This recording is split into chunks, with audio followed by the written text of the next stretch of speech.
So this is Sonny Kay. You know, he was the artist behind this for a long time. Him here. Tatiana, Nomar Rizo, Rizzi, Lars Berman, and Berman is on the card and Berman, new guy.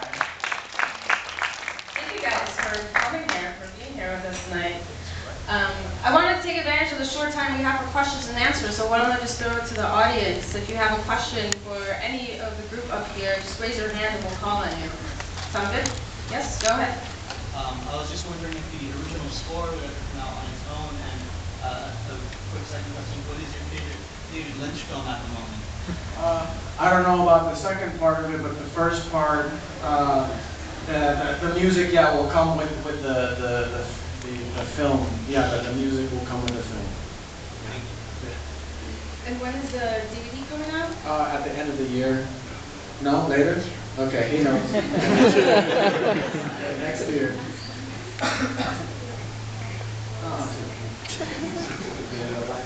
Other questions? No questions? Perfect.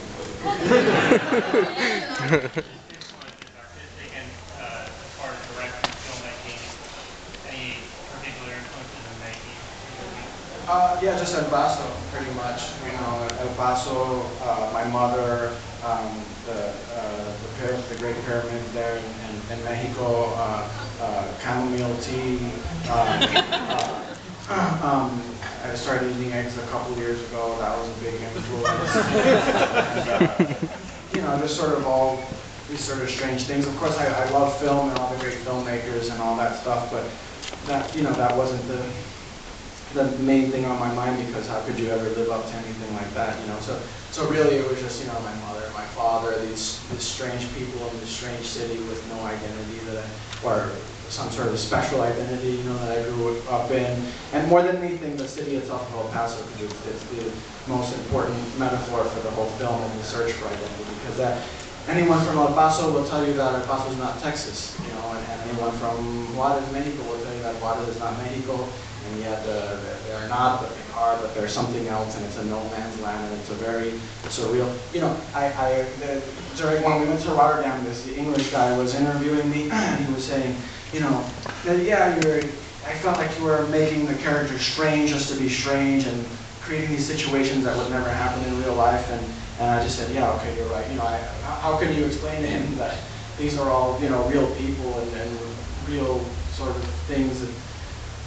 You know, not everything, obviously, but it's all based off of, you know, people that are there in El Paso. You know, I mean, look at him.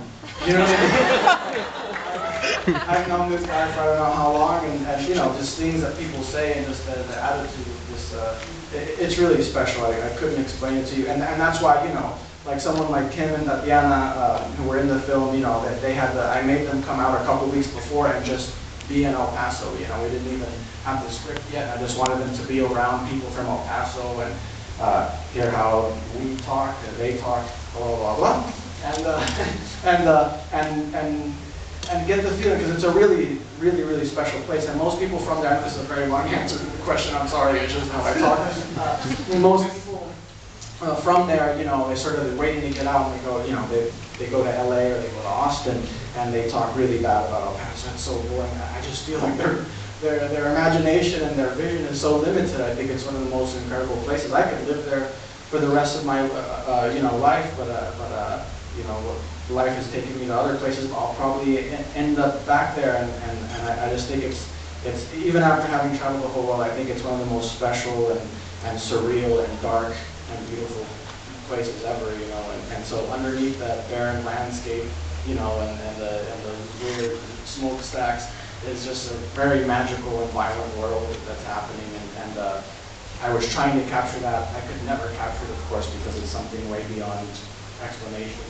Images, you just have to, you know, get lost in Juarez for a weekend and know what I'm talking about. So I think I would talk to him about that.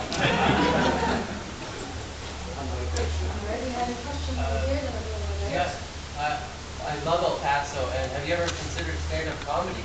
I wish I could say no. No. I think you'd be great. Why am I funny to you? No, that would be fun. Yeah, I like, I love Andy Kaufman, of course, Richard Pryor, and all. Doug Stanhope? Yeah. Yeah, Doug Stanhope. Okay, let's stay focused. Wrapping it up. Ooh. Okay, yes? Oh, why did you put this movie out as opposed to any of your others? I don't, because of them, really, because of these people, it's, and Adam, who unfortunately isn't here, our editor, he was a big part of that, and especially Lars really stayed on Adam and say, because Adam spent, months editing it, and Lars would call me and go, he's not going to put this out, right? This is just what he does. He does this stuff, and he's like, what do you mean when I put it out? We're spending so much time and energy. He's like, yeah, but that's the thing for him. The thing is just doing it, and then he'll walk it away like his other two films.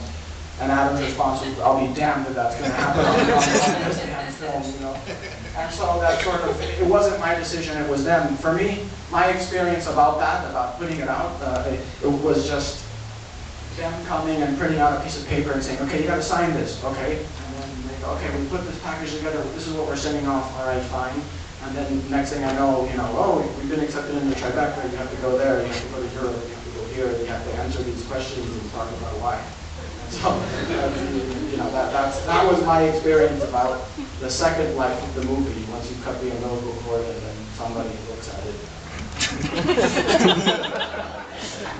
All right. Do you want to say anything else? We got to wrap it up, but do you want to say anything else before we... No, just thank you. Thank you to all these people, because you can't make a movie by yourself.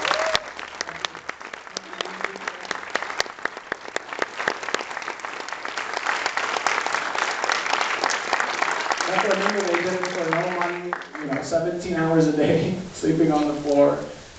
We ran out of money, my mom came and cooked food, so it's like, and thank you guys for, being interested and taking the time to, come and look at it. Thank you. Thank you so much.